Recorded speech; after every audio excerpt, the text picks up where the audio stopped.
Speaker din si Shizu. Okay. At sa mga commenters natin, for the kingdom, you can use the hashtag #VivaRRQ when commenting or trying to support your team. Kapag naman sa Lazy Esports, hashtag Lazy Esports lang din. Ang Ayan. inyong ilalagay para sa mga supporters ng Lazy. Pero teka lang. Ayun o, yun yung sinasabi natin. Mapipigilan yung tapang ng RRQ Kaito dito if nandyan yung Molina. So pang pukaw apoy. Pang pigil na gigil. Sabi nga ni Athena. Okay, so yun ang technically the point for Lazy Esports. Ang gagawin lang ni Chobi all the time, mangyamot lang gamit yung Molina. Mangyamot lang mula kay Kuya Chovy. Talagang ayaw niyang palapitin yung kalaban. And since dun sa kabila naman, for Lazy Esports, makikita natin dito, pwedeng alagaan nila yung gold laner nila na si Shizu, yung Lunox. Why? Kasi ito yung magiging sagot para hindi lang kay Denjero na Fredrin, even para sa Masha ni Ferds. Oo nga, kasi Ultimate Shredder.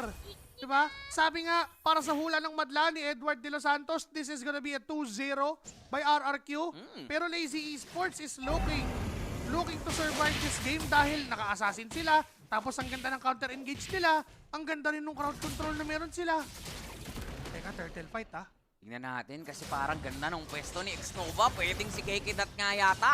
Agad yung bibigyan. Pero same with this two. Ayaw talaga nilang magpatalo kasi nandun na yung Tempest of Blades. Binalibag pa. First Blood ay mapupunta sa Lazy. Naka-retry pa si kuya mo James Banks. Bigla na lang nung tapos niya ng hugasan yung plato, yung baso, tas yung plato naman. Baliktad ako Basta tinaob niya na lahat, inugasan lahat, ginawa niya na lahat ng trabaho at hindi nakapag-retry doon na si Kuya Denjero. A kill, tas the turtle, first blood pa yun. So technically may first blood bounty. This is indeed a lead for Lazy Esports. And now, nandun na naman yung ikot nila papunta kay Kuya Shizu. Pag walang objective, okay, protect natin si Shizu dahil yan ang bumuhat sa atin mamaya at si Xnova, first down! Oy, nakatakas, naka-flicker out, pero apat na miyembro. Kung tutulungan mo, Denjero, sige sa'yo na lang namin itutuon yung atensyon.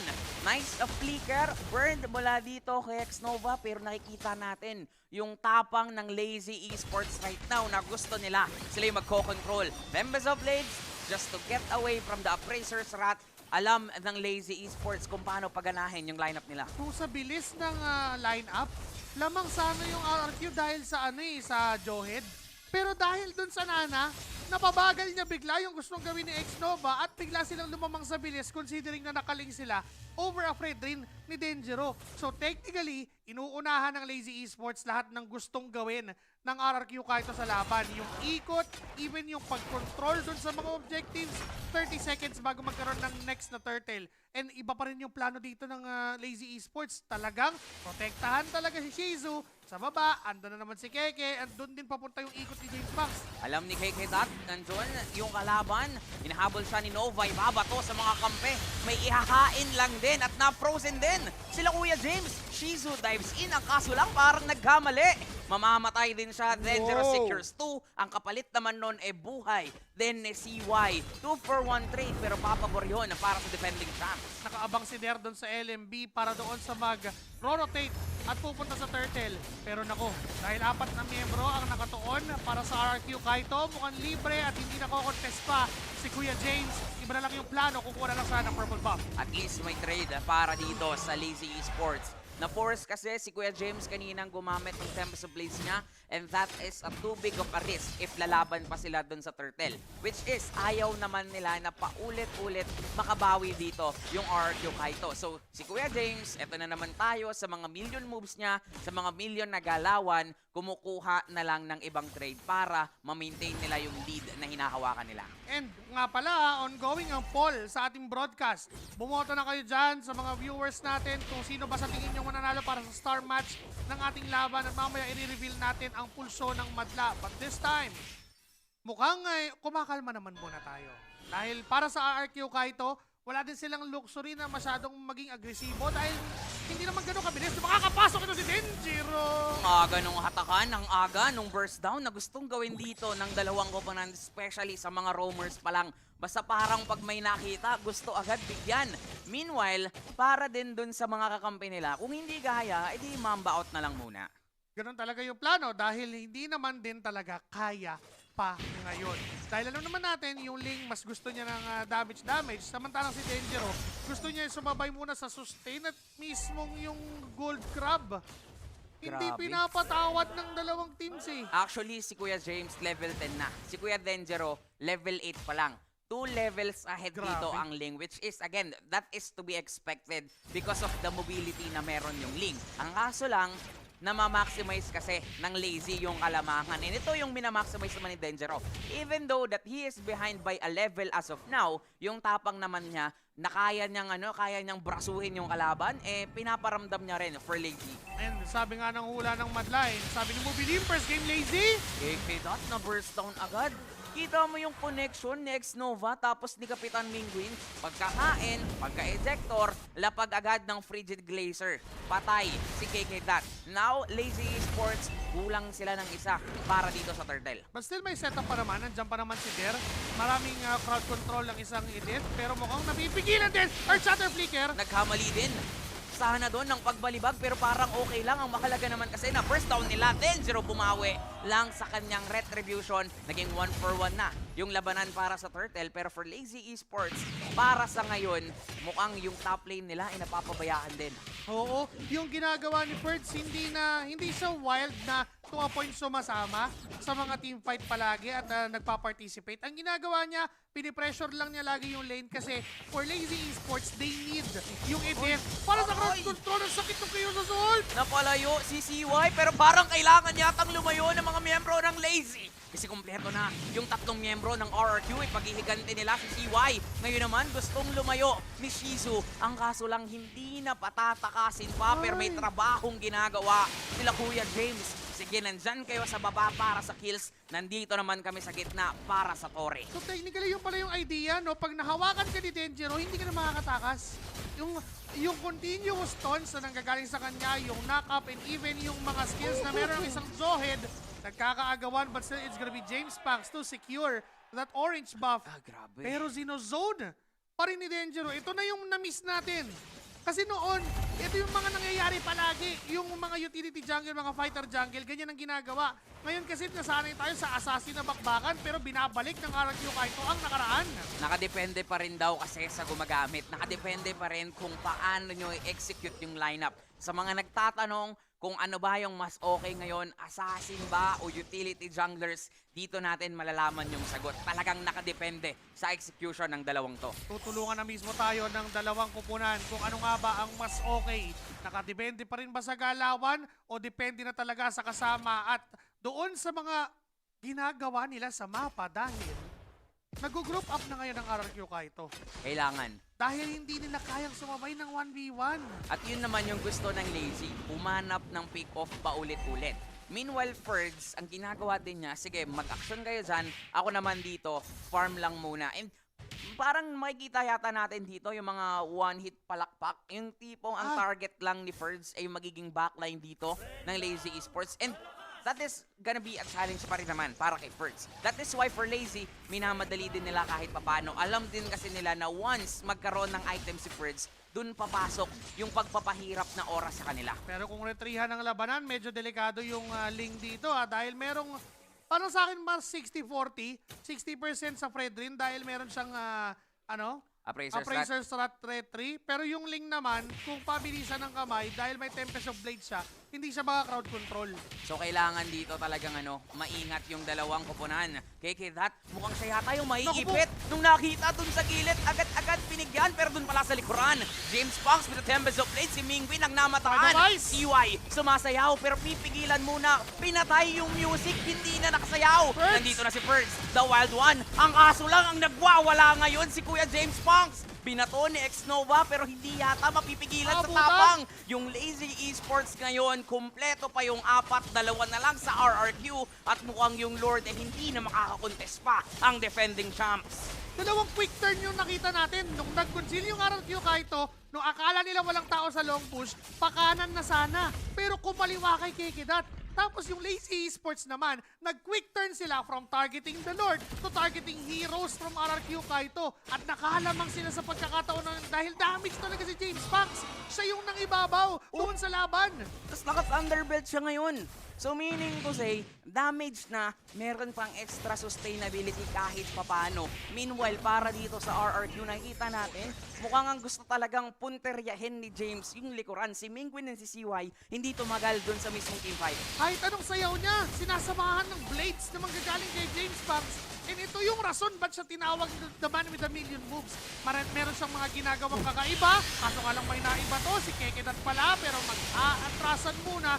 Ang bilis lang din pala na burst down yung Lord. Ang bilis lang kasi level 1 lang yan. 6-6 ang score. Parehas ang kill score natin dito pero lamang ang Lazy Esports kung usapang pag-control sa mapa. Yes, na ibabato ni Kuya Xnova at kahit sinong miyembro dito ng Lazy Esports ay kaya nilang i-burst down. Ang kaso lang, yun na naman yung trabaho ni KKDat. Maging pain, maging talagang parang sakripisyo lang para sa Lazy. Tignan mo yung ginawa nila kay Kedat doon. Nag-dash siya gamit yung passive ng nag-don't run Wolf King sa damo, dash palabas, humatak, tas naka-ready yung Earth Shatter ni Der. If ever na may tao doon, paalam na eh. Goodbye talaga. Buti na lang walang tao doon. Kung ikaw ay talagang supporter ng RRQ, mapapa-tank lord ka na lang dahil walang tao doon. Di ba? Kasi kung saktong nandun si Xnova, even the Zohead can be bursted down by Lazy Esports. Remember, that is a Lunox. 024 man yung KDA niya, pero you don't wanna count out the damage output na meron siya during the Chaos Assault. Pag ganyan yung mga yung mga KDA ng mga Lunox, huwag mong pansinin yan. Ang Oo. pansinin mo yung items na meron na yung Lunox. Kahit gaano man mapugo ang isang Lunox o mahirapan sa farming, ang magmamatter pa rin kasi talaga yung ilang items na yung meron siya. Boss, pag niratrot ka ng purple liquid yan, mapapa 024 ka talaga sa sarap eh. Huwag mong pansinin yung 024. Ang pansinin mo nga daw, sabi ni QWERTY, yung item ng Lunox. Kasi kapag itong Lunox na to, hindi pa napigilan talaga, hindi pa yung totoong nakokontrol. And mind you, para kontrolin ng Lunox, ang dami mong resources na gagamitin for RRQ Kaito. Sobrang dami nga talaga. And for RRQ, nakikita naman natin dito, hindi pa naman natin napapansin na nababurst down na si Denjiro. Buhay pa rin siya dito, 301.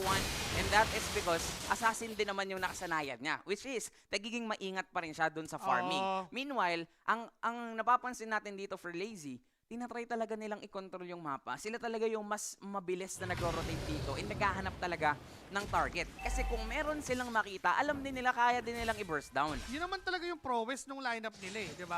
Kapag nakakita ng ayan o, yung mga ganyang pa-check. Kahit walang nakikita eh.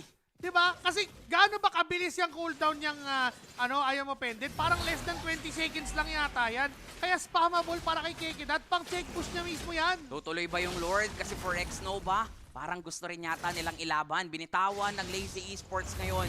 Mukhang Lord Dance na naman yung makikita. Tapos na tayo dun sa era na yun, pero binabalik ng dalawang to.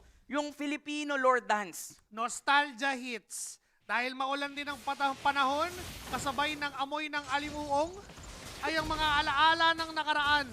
Pero wag kayong magdilulo muna ha. Ay. Alaala ng nakaraan sa Land of Dawn. ay. Sinabato na agad sa laban pero nag-Winter Crown para tumagal. Pero may Frozen na ibabato si Kapitana Ay, wala Mingwin. si Ang Sai. kaso lang bagsak sa si Sai. At ngayon si Denjiro ang magiging target ng Lazy Esports. The proper targeting. Ngayon nung alam niya na meron pang passive si Kapitan Mingwin, hindi niya na ipipilit pa. Focus sa Lord Transition. U-turn na naman. Parang nagto-Tokyo Drift lang. If you see it, then you mean it, then you know you have to go. Wala na eh. Ni-U-turn na tayo ng Lazy Esports. Kahit malayo ang U-turn sa EDSA at Commonwealth, ni-U-turn tayo ng ni-U-turn. Para kasi sa mga hindi nakakaalam, bandang Commonwealth. Sa bandang Commonwealth kasi yung bootcamp ng Lazy Esports. Nung bumisita kami dyan, hirap na hirap pa akong mag-U-turn. Ang layo ng U-turn eh. Pero ngayon, binibilisan at minamadali ng Lazy Esports. Sabi nga natin, nung unang laban nila, daig ng maagap ang masipag. Kaya ngayon, sinisipagan na, inaagapan pa ng Lazy Esports. 2-in-1 yung pinapakita sa atin at parang all-in-1 din yung hatak. Mauhuli lang si Xnova. Hindi pa nila ipipilit din na mapatay o ma-burst down. yung Torre dun sa ibaba kasi alam nila yung depensa pa rin ng RRQ ang paiiralin at mangingibabaw on this very moment of the game. Lazy Esports, nagawa na nila yung trabaho nilang hawakan yung control, hawakan yung lead at alam nilang hindi nila pwedeng basta-basta ibigay yon sa defending champs. Ngayon na RRQ kahit buhay pa naman, kahit papano. Pero kailangan natin dito yung action ni Denjiro eh. Yun yung nami-miss natin kasi nasanay na tayo ng mga nakaraang araw, assassin man eh. The Dangerous One nga eh. Hindi natin mahanap. Iyan na naman yung check push na ganyan. Pangatlong beses ko nang nakita. Buti na lang sa RRQ kahit hindi kayo naglalagay kung saan ginagawa ni Kekedat yan. Buti na lang din para sa RRQ, malayo sila doon. Alam kasi din nila na behind naman sila. So Tama. hindi din nila pinipilit pumesa. Pero Ayan, kung ito ayan yung na. moment na yun, ako, jackpot na sana. Si Kuya Ay, AK ay! Lat sumilip, si Denjiro at mukhang all-in ngayon ng Naku RRQ. po! Naiwan, nabigyan si Shizu pero may hatak na gagawin. Wait lang, mamamatay muna si Winter Kuya Crown! Der. Nag-Winter Crown. Denjiro mukhang makakatakas lang din. Tempest of Blades para lang makalayo. Pero lamang na ngayon ng defending champs. Dalawa ang nakuha with just a single pick of play. Ang maganda for Lazy Esports, malayo pa naman yung Lord. If this happened ng may Lord objective, crucial yun to a point na pwede na masiguro na ganito ng RRQ kahit na si Ferds ang target. Lalaban sila dito. Si Ferds nga pupuntahan dun sa likuran. Ganun lang kasakit. Si Kuya James Banks, kahit na 3 ang buhay ni Ferds, hindi enough yan para tumagal dito sa laban. Kasi nga 4 yung blades. 1 blade per life. Ganun ang ginagawa ni Kuya James. Napakasakit ng Ling. Akala natin, di ba dati nauuso na nga yung mga masa pinang-counter sa Ling kasi pag bagsak, papalakpakan mo sa muka, tapos mawawala yung Ling. Eh ngayon kasi, masakit na rin yung Ling talaga dahil assassin meta nga, nararamdaman ni Kuya Ferds. Ano no? Sa jungle creeps pa lang sa purple buff, 800 agad yung damage. And this Ferds or this Masha is a damage Masha. Mamaya na natin pag-usapan yan kasi gusto na naman nila ng aksyon. Sumisilip, si KK Dot, kalahati yung buhay niya dito pero nag-flicker at nando naman yung Earth Shatter na magagaling kay Kuya Moder. Frigid Glacier gagamitin lang din pero ang bilis mo first down ni Denjiro ngayon. Makakatakas ba si Kuya James Banks? Yes sir, tas tinayuan lang inantay. Makabalik si Kuya X Nova tapos biglang pinatay gamit yung blades. 3 kills na naman na makukuha at parang hindi pa yata sila nagtatapos doon. KK Dot ang itatry i-burst down ni Kuya mo Ferds. Immortality Pop pero mabubuhay pa rin. Ang kaso lang tinulungan na ni Kapitan Mingwin. Ferds ngayon tatakas lalayo pero tunay sinasabi mo kanina na masakit pa rin talaga ang Masha kontra sa Ling. Tapos yung Lord, na-reset pa. Teka lang, ilalaban ba to ng Lazy Esports? May damage naman si Shizu. Nandyan si Kapitan Mingwin. Kanino? Kay Kapitan mapupunta!